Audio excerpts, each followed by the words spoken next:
your journey, your career started out in the insurance business, and then you took a leap of faith and decided to open up a dealership. Let's rewind, take me back to the day things are thriving in the insurance business and you decide to open the dealership. Well, I wouldn't say thriving. Let's say surviving in the insurance. I took up. Let's go back to the beginning. Right out of high school, I started as a file boy back in the 90s with the local insurance agent, and all I was in charge of was filing all that paperwork. Back then, everything was handwritten, and piles of paperwork. So that was my full-time job, filing. Get those papers in the right file. So eventually, I worked my way into a customer service rep at the insurance, and then I became an office manager, and then a few months later I became a regional manager for all the local offices. And this insurance agent, it's based out here of my town of El Paso. He eventually branched out to other cities in Texas before he went to other states. Well, being around dealers all the time, trying to let me backtrack a little bit. Being in the insurance, I said, well, maybe I can do this for my own. I can be my own insurance agent. So I took a leap of faith, opened up my agency, and started from zero, from scratch. No customers, no phone wasn't ringing, nobody knew me. So as far as not being in the phone book and stuff.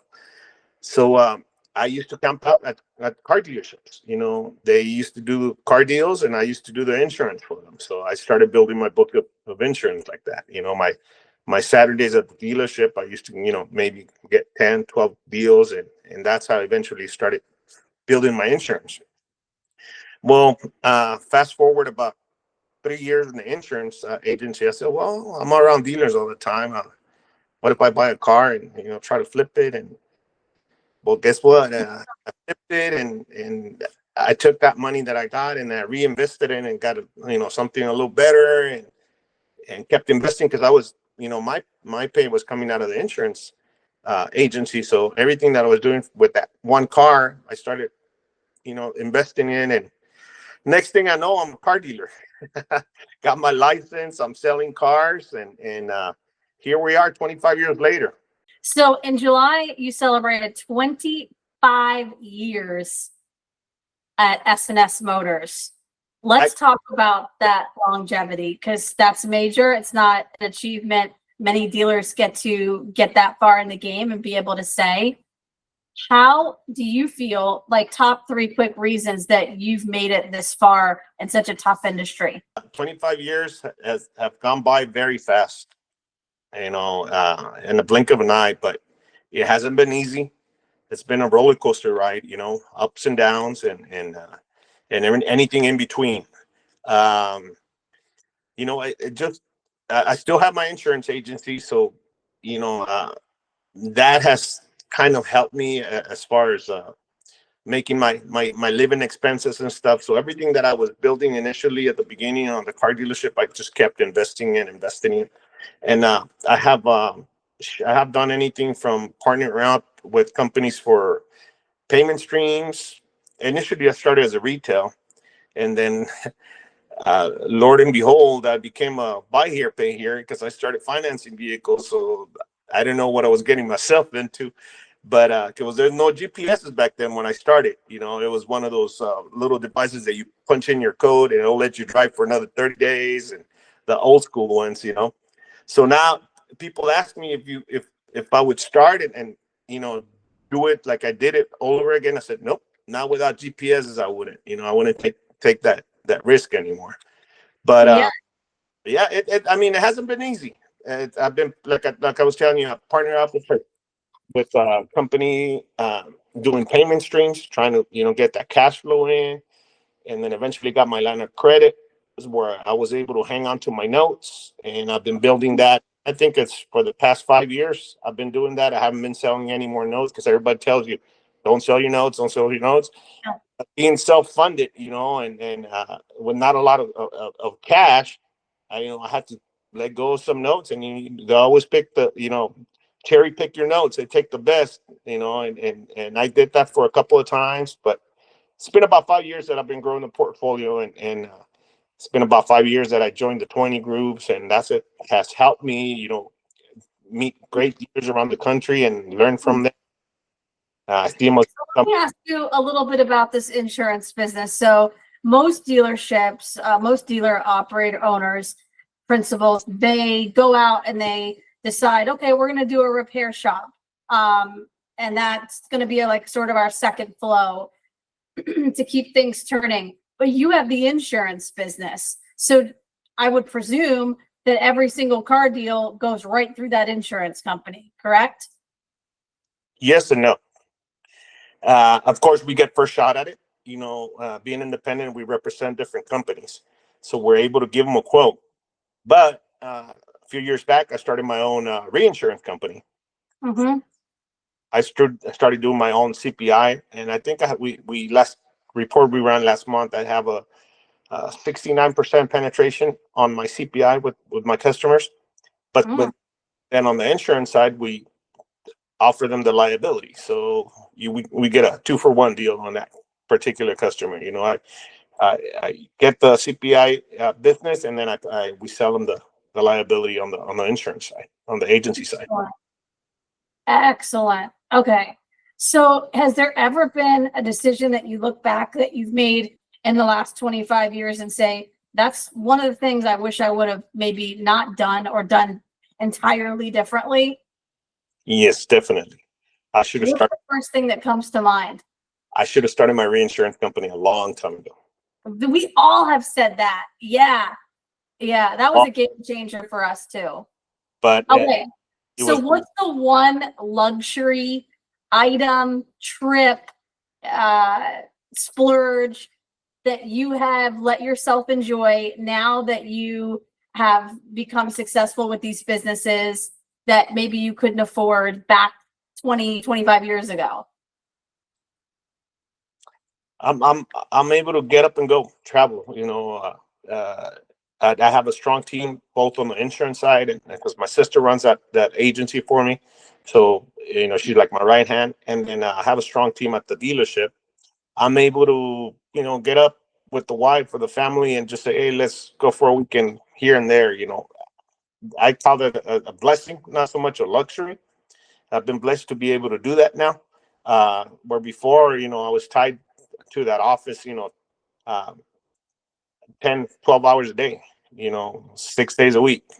So for the dealers that are out there that want to be able to do exactly what you just said, what can they do, and what can they implement today so that they can one day be able to have that blessing that you have to be able to travel and not be so tied down? It took me a long time to do it because I'm I guess like a perfectionist. I like to do things my way and want to make sure that things are done right. So it was hard for me to delegate, a lot of these duties and responsibilities. But in order to what we just talked about, you have to delegate. You have to delegate and just make sure it's being done the way you want it done. Surround yourself with great people, make a strong team, pay them well, let them know they're valued, because the business runs because of them, Yeah. they're the moving parts there. So you got to make sure you take care of your people. So you're doing buy here, pay here, correct? 100%. 100%. What do you think most dealers get wrong about financing customers with challenged credit? Or actually a better question would be, when you're looking at these deals and you're underwriting these loans, what are you looking for? Are you feel like your underwriting's kind of tight? Do you feel like you're more loose? How are you talk to me about your underwriting process? Well, it's been about probably, I want to say about 4 years that we started using a scoring module and scoring system. But before, it was all manual and a lot of it based on gut feeling. You can check the references, check their work, and check their stability in the area, but you cannot predict the future. And buy here, pay here. It's so unpredictable. You know, you may have now that I use the scoring system. You know, I might have an A paper, an A customer, and then they default 2 months from now. You know, because things change. They go through a divorce. They lose their job. You know, right now there's a lot of and not so much stability out there. You know, hours are getting cut, companies are closing, so that you know you just can't predict it. It's hard, but I still use that gut feeling. I try to look at all the customers that we get, like you said, they're credit challenged, so you're not gonna get like a 700 credit score or a 650 credit score. You know, we get those beat up credit scores one, but we don't base on that. We look at make sure they're making enough money to be able to afford that payment. Make sure they're from the area because I don't want to be chasing my car down in Florida somewhere when I'm all the way to the West Texas, you know. And it's happened. You know, we have a military base here, a very it's probably one of the largest ones in the U.S.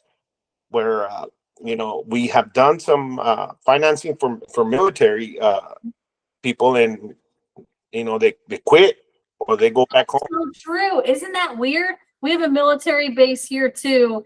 And military people, I don't know, I give them the world, they put their lives on the line. Yeah. But when it comes to financing and having making their payments, we have never had success with military folks. It's been very tough, and that's one of the I guess one of the segments of my customer base that we struggle the most with because I'm far down in you know South Carolina, or they go back to wherever they're from, Georgia or God knows where, and it's hard, you know, it's hard. But then again, I mean, we we give them the benefit of the doubt, but we getting a little bit more stricter on that.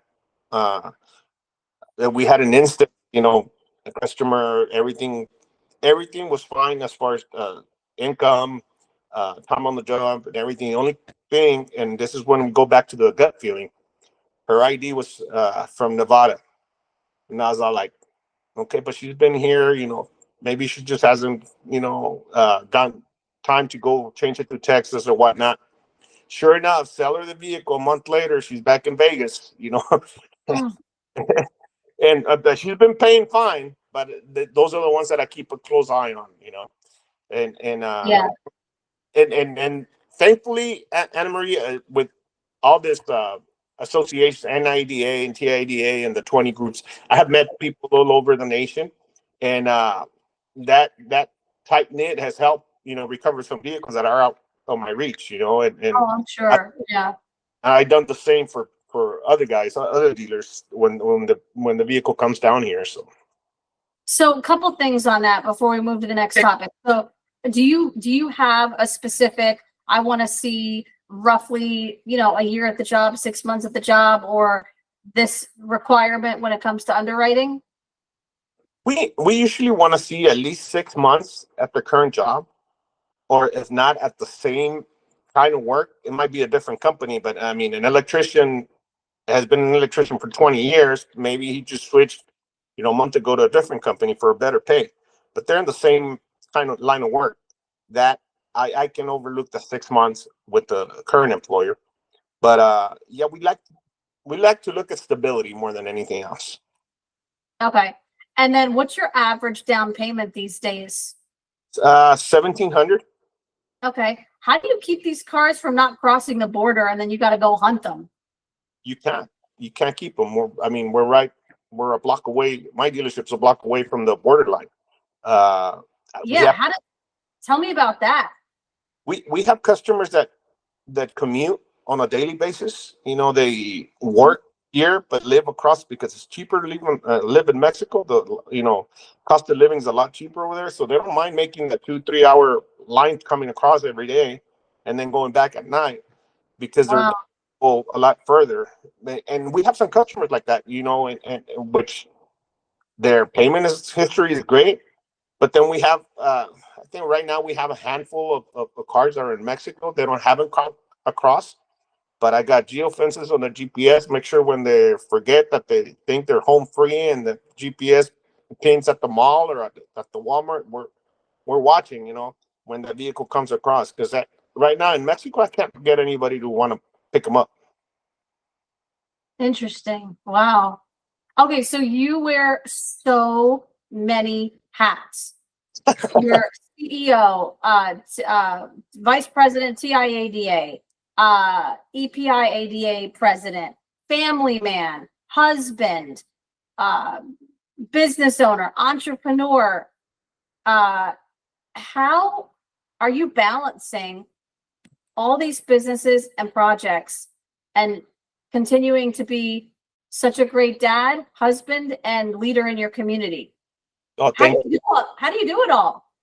Well, thank you for those kind words. I appreciate that. There's no other explanation. It's by the grace of God, you know. He's able to get my thoughts in line, and I'm able to efficiently manage my time. And it's something I like. I like helping other dealers. I've been serving as you mentioned it, as my local chapter president for the past 5 years. Been involved with TIADA since 2011, and you know, I just enjoy it. You know, I like helping people. Are there any tools, apps, routines that you follow? And we're going to get into faith in a few minutes. That you feel like help you balance your time and make the most efficient use of your day? The only thing I have is in my calendar, my agenda. You know, try to you know, book things in advance, and when it's family time, that takes priority over, you know, we have a birthday or a wedding to go to, or my kid's graduation. Now I'm past.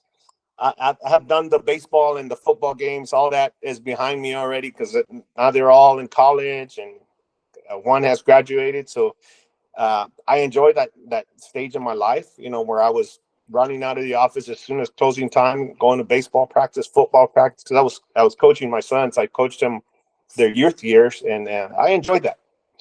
That's something that I missed with my daughter, my oldest daughter. I have a 30-year-old daughter, and I missed all that because I was trying to survive, build a business, and I missed a lot. So when my first son was born, I thought that's not going to happen to me again. You know, God's giving me an opportunity to enjoy my kids, and I was blessed with 3 more sons. So I made sure Dad was there in every special occasion. So you just won. Let me rephrase that. You won TIADA's Quality Dealer of the Year, highest honor automotive industry in Texas. What did you do to earn that recognition? What do you attribute that success to? Well, being involved with the industry, no doubt about it. You know, being involved with the association, you know, serving there, and then also it's a very prestigious award, and I'm very honored to have earned it, because it's not based on sales or volume or anything like that. It's got more on character and how much you give back to the association and to fellow dealers. Back in 2011, when I first attended my first TIADA conference, you know, I looked up the people, you know, receiving the award, or the members of the board up there. I thought, like, wow. I mean, and it really caught my eye. And Lord and behold, here we are, you know, 14 years later, and I'm a recipient of this award, and I'm truly honored. You know, it's a recognition by my peers that that saw that, you know, that I was, like, I guess, worthy of receiving it. You know, and like I tell you, it's something that it just, God blessed me with it. I mean, there's no other explanation.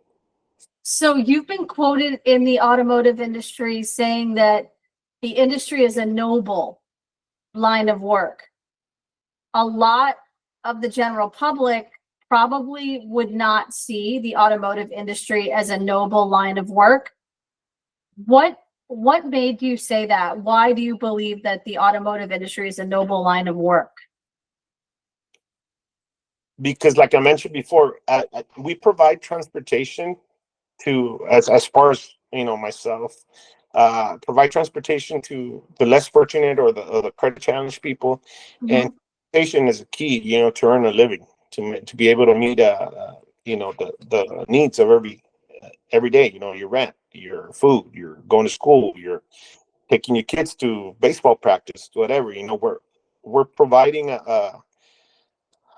we're helping people meet that need, by providing transportation. So, and like I said, like going back to what I told you, I like helping people, and I've taken a lot of chances on customers that, may not look too good on paper, but I going back to the gut feeling, get talk to them, you go to interview them, and you get that feeling that, yeah, they need that help.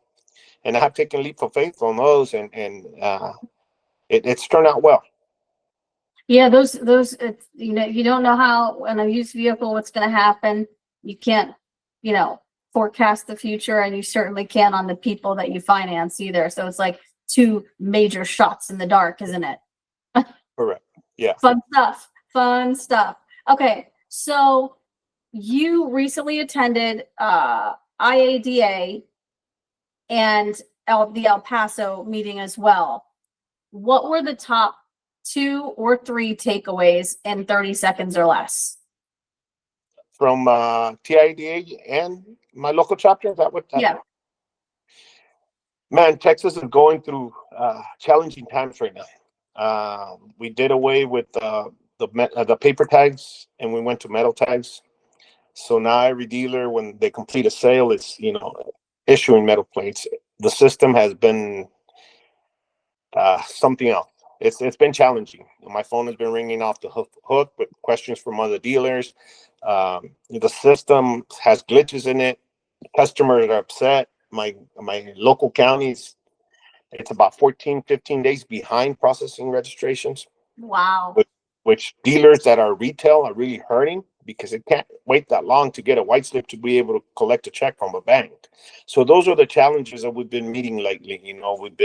I've been meeting with our county commissioner's court to try to get more help to the county tax assessor. And it's been tough. It's been busy. That added to my other duties, but we're setting up training, more training for the dealers. We're having the DMB come down to El Paso to talk to my dealers, to talk to about the challenges that we're finding, and because all of a sudden we're not car dealers. We're also title clerks now. We got turned into title clerks. So it's been challenging. Okay. In the event that a Texas dealer is watching this clip, what advice would you give them right now that is something that has helped you and other Texas dealers that you just wish they could know to help them in such a frustrating time with this plate situation? If you're not part of your association, you have to be. I'm talking about TIADA. They have great resources. I am where I am because of them, because of what I have learned from them. The education's there, the help is there. If you're blessed enough to have a local chapter in your city, make sure you join that too. Because they're able to help. They're able to shed some light on this darkness that we're going through right now. Okay. When a customer defaults, how do you decide between going out for a repossession or giving them another shot or letting them drive? Obviously, we all talk about communication is key, but let me ask you this a little bit more specifically. Is there a certain time period, like nothing over, 2 biweekly payments, so 14 days, we got to go pick it up? Like, do you have in your mind what's kind of your hard and fast? Yes. And especially because of all the the tough times that we're living in right now. We just saw one of the big players go down here last week, a few days ago. We'll talk about that. Yep. And everything, the market is tightening up, so we're riding a tighter ship now. If there's no communication, like you mentioned it, communication is key. If you're communicating with me or my staff, if you're answering the text or the calls and we know what's happening, we'll help you. we'll help you go through the tough times and, grant those extensions or what, but we need to know what's happening. If you plain just ignore us and don't have the common courtesy of returning our call or a text, Right. thinking you're trying to get a free car. So we're picking you up at day 15. I mean, Okay, there we go. That's generally what, yeah, day 15. Yep. Okay, so do you use GPSs or kill switches on those vehicles? I use two GPSs, one wired and one wireless. And Okay. I use them from two different companies because I started doing that because I had a bad experience with the carrier, and we're gonna omit names. Of course, the vehicle that's you're looking for, it's the GPS that it's not working. Mhm. It never Right. fails. Exactly. And so now we decided, you know what, let's go put a wireless from this company and a wired from this other one. If there's an issue with that particular company, we have a backup plan. So Yeah. I was doing that. And initially, when I first started, we started using starter interrupt. We kind of done away with that. We didn't want it because installation time is a lot. It's a little bit longer. Plus, a lot of the newer cars, it's a pain in the butt trying to put the starter interrupt because they're push button or whatnot, and just the liability that comes with it. I just heard some horror stories through my 20 group that I said no. Yeah. Yeah. Okay, so with everything going on in the Spanish market, have you seen a decrease in Spanish customers? Is it about the same? What's happening with your Hispanic market? El Paso is very unique, Anamaria. It's not like the rest of the country or like the inner cities in the U.S. A lot of like undocumented or illegal immigrants that come to this country, they don't stay in the border towns.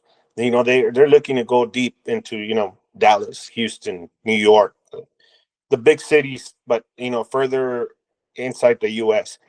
The people that are here are the ones that commute. They're coming back across. They got the visa to come across and stuff. So it really hasn't affected me as far as like the raids going on and all that other stuff.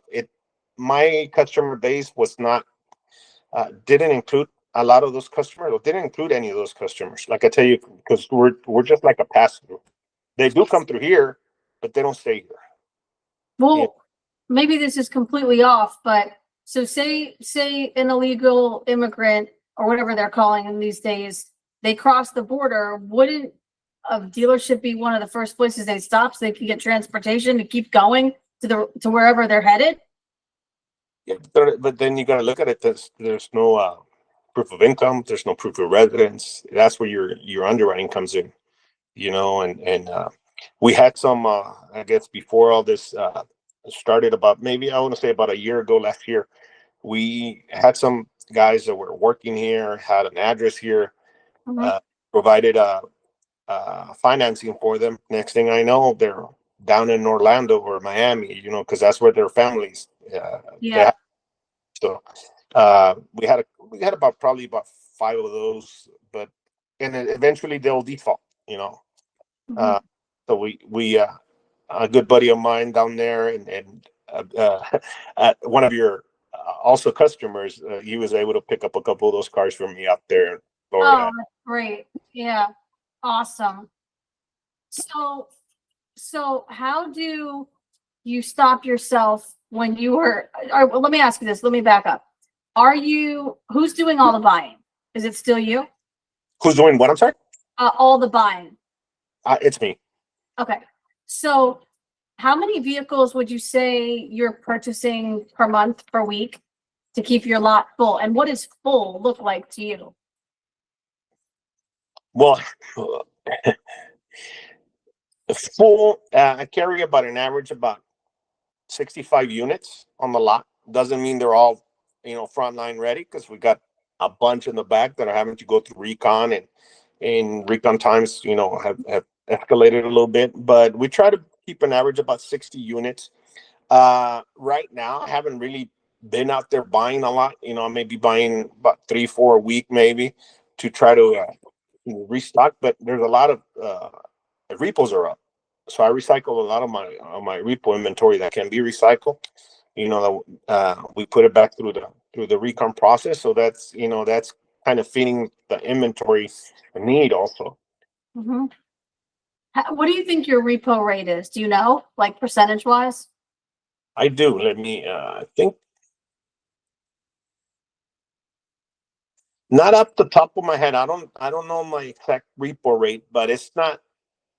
I mean, it's not bad considering the industry average.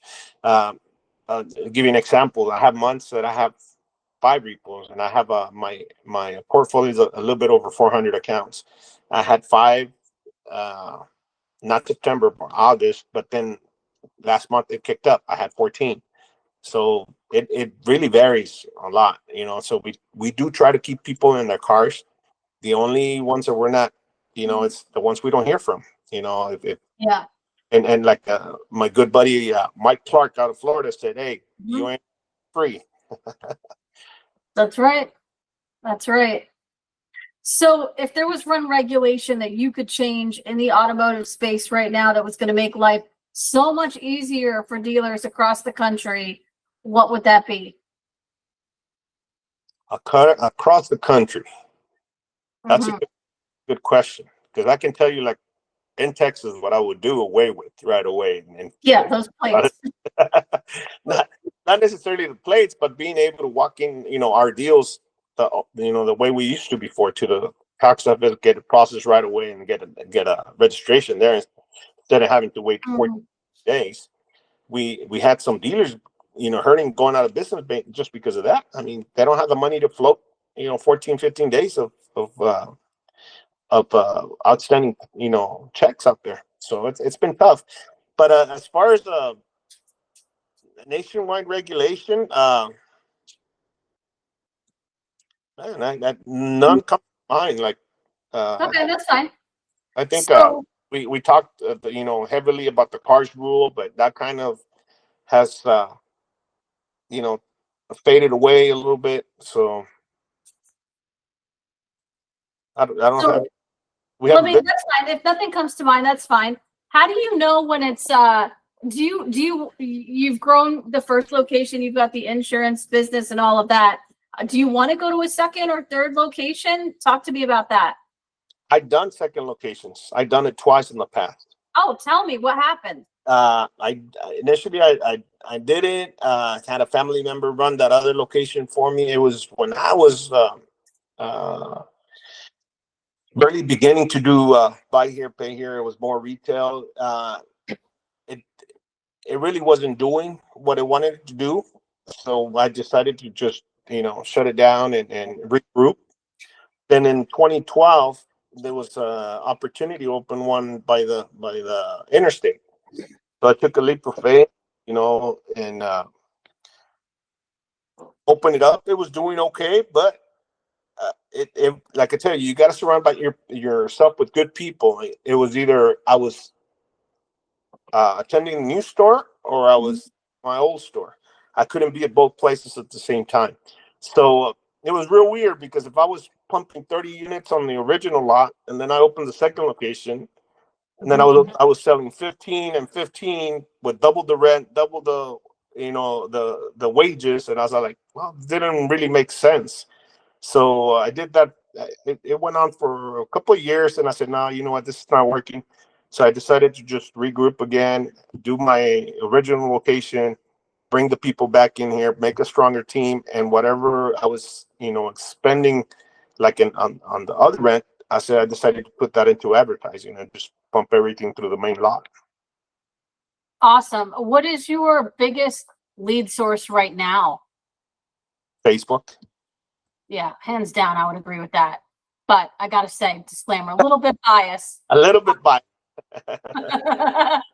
Okay, so were there any shortcuts that you tried to take in this business where you're like, oh my God, that completely did not work out at all, like I thought it was going to?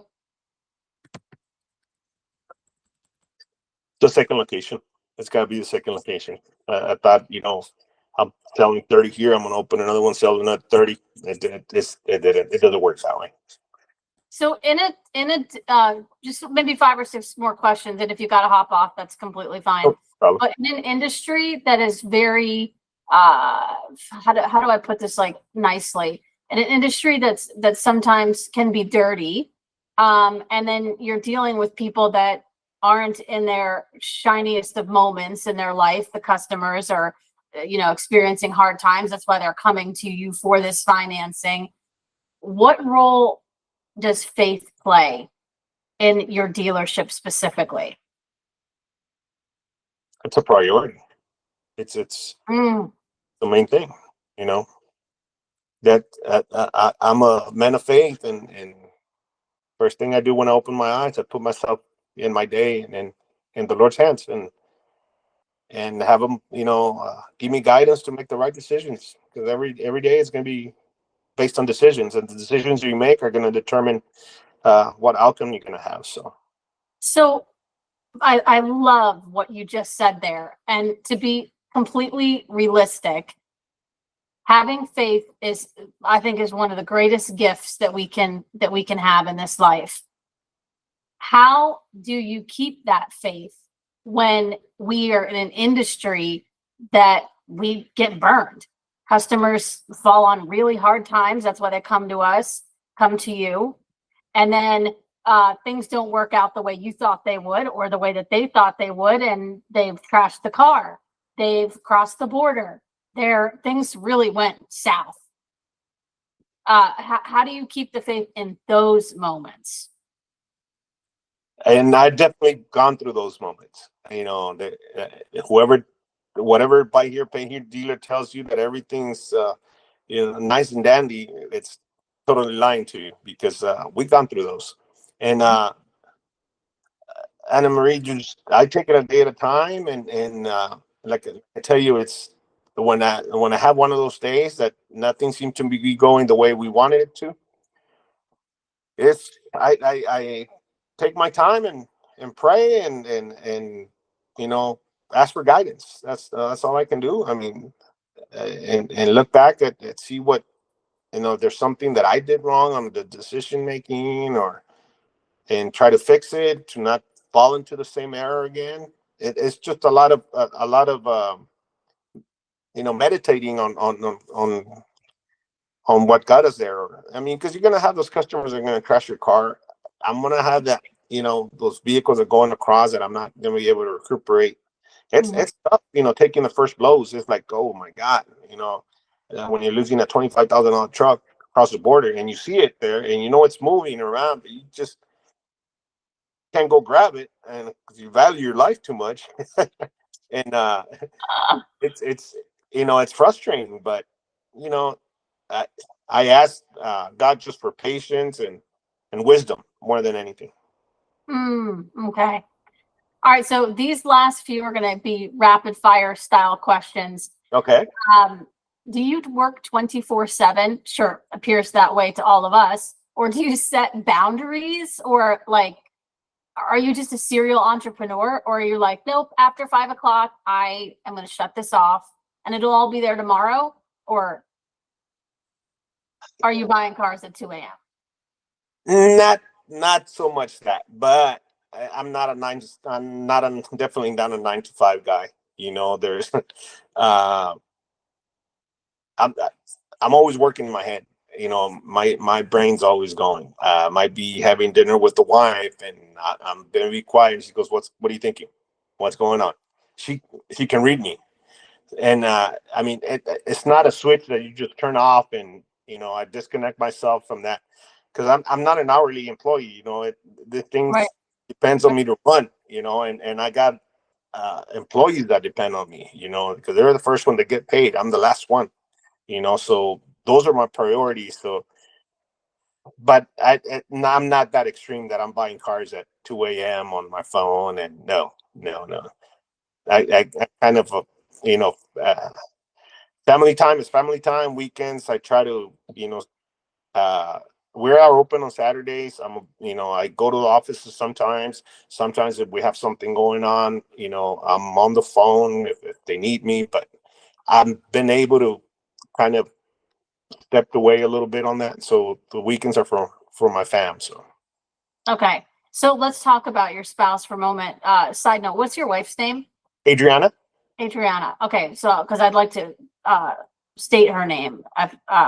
So you and Adriana have all these successful businesses. Did she ever have to put maybe her dreams on hold to support and help you and continue to support you in your dreams with the dealership and with the insurance business?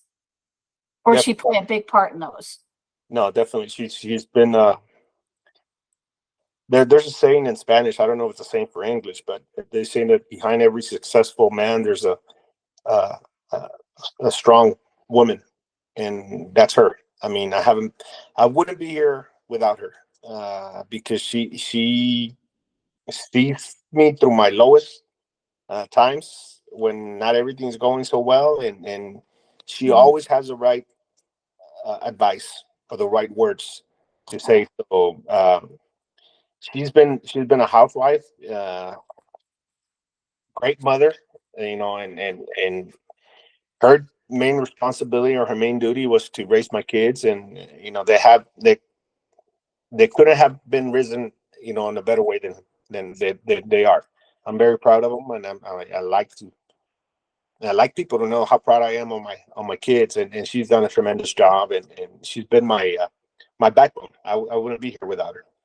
Has there ever been a moment in the business, in the insurance business, in the car dealerships business, where the two of you have just looked at each other like, maybe this isn't going to work out? Or did the two of you always know everything's going to be okay here? Like these businesses will survive?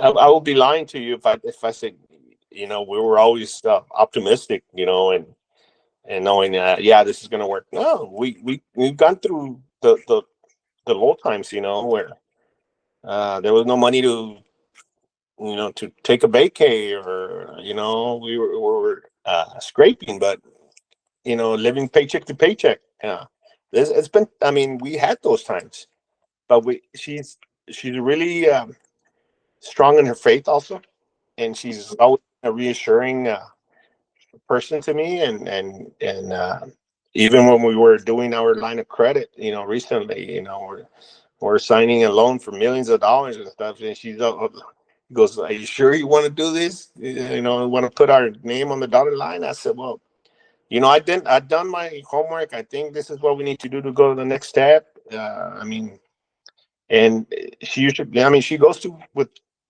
what I think is correct. So, but like I tell you, that's why I say I wouldn't be here without her. She's been a big support. I like that you gave that example there. So in the grand scheme of things, I know you've done your share of bell to bell hours. Now, after 25 years, how many days a week are you boots on the ground at the dealership, at the insurance office? At least 5. Monday through Monday through Friday. If I'm traveling due to I'm going to auctions, or I'm at my 20 groups or whatnot, I'm always on my laptop checking in, make sure everything's working. They have questions, they can call me, text me, whatever. But I've been able to kind of step away on Saturdays a little bit, because I was there also on Saturdays, but you don't want to get burned out either. So that's why Saturdays and Sundays. I mean, Sundays were closed in Texas. You can't open on Sundays. I know some other states. I did not know that. You guys are like considered like a Chick-fil-A. Yeah. Well, it's called the blue law in Texas. Either you close on Saturday or you close on Sunday, but you can't open on both. I never knew that. Yep. So Wow. we decided to do Sundays. We're on a busy street for car dealerships, and it's ghost town on Sunday. So I mean, but Saturdays, it's a hit or miss. Sometimes we're really busy on Saturdays. Sometimes it's ghost town. So and I tried I tried that advice from a couple of dealers saying, "Oh, you got to give your employees some time off." We tried closing on Saturdays, And no, I was missing some sales. So I said, no, we're gonna do at least half a day on Saturdays, and it's been working. I mean, Wait, I said, what about Saturdays? I'm sorry. Oh, did you say that I said something about Oh, no. Saturdays? Some other dealers, that I've heard that, they close on Saturdays because they got to give employees some time off and stuff. I try to do that. I said, well, maybe, that's true. If we're going to sell something on Saturday, we might as well sell it Monday or Monday through Friday. But no, I was missing some sales, so I decided to. Oh yeah, I'm a huge proponent of Saturdays. Yeah. Uh-huh. Yeah, Yeah. I think, and even if they're not buying on Saturday, they have the weekend off. They're stopping in. They're getting some info. Yeah, I've never understood why dealerships would not be open on a Saturday. That blows my mind. And I get that you have to take care of your employees and give them time off. Well, give them a day during the week. Why would you give them Saturdays when half the population in this city has Saturday off? I never understood that. So I'm a big believer in Saturdays. Was that something that you changed recently, the Saturday thing? I have always been Monday through Saturday, and then started hearing all those different advices. I said, well, man, I'm going to try it. And we tried it for about 6 months, and I said, no, we're going to go ahead and reopen on Saturdays. And we went to half a day on Saturdays, do 10 to 3. And pretty much after 3, it kind of slows down very much at the particular street that we're on. So how much in the buy here, pay here business for you specifically, not what you'd recommend, but about how much cash do you need to keep liquid to keep things turning? Buying cars, paying employees. Boy, really? That's a tough question because it really depends on your overhead, but and the size of your portfolio. But I mean, it's not something that's done with a couple $100, and it takes money to be able to lend money. That's basically what we're doing. We're generally speaking, like, is there some general ballpark number that you like to keep liquid, just to know everything's going to get paid, every check is going to clear? We can skip it if you want. Yeah, let's skip that one because okay. That's a tough one. Do you know how many cars a month you need to sell so that you don't lose money? On my particular instance, I need to sell 25 minimum. Okay, good, perfect. I'm glad you threw out a number. All right, well, I got to ask you, after building these successful businesses and doing everything that you involve yourself with in the community, with the state organizations, one day, when you think about the future, who do you think will take over the dealership and the insurance business? What's your, whatever they call it, like sunset plan or whatever? The insurance agency, there's no question in my mind that it'll be my sister. She's been there with me for 20 plus years. So she's technically, I call her the boss of the insurance. she runs it. So that's something that I will definitely look forward to let her take over. As far as a dealership, the kids were interested in it. I got 2 in engineering and 1 future doctor. So they had no interest in the dealership. So we're probably gonna liquidate it, or Did it hurt your feelings that the kids grew up and decided that the dealership life just wasn't for them? Did that hurt your feelings, or were you totally fine with that? Oh, no, not at all. Not at all. The dealership has been a blessing. I've been able to put my kids through college with that, and having 2 engineers and a doctor in the household, I'll take that any day. This was great. Thank you. Thank you. No, thank you, and thank you for doing that for the industry. I appreciate that, Anamaria. For sure. I'll talk to you very soon. All right, take care of yourself.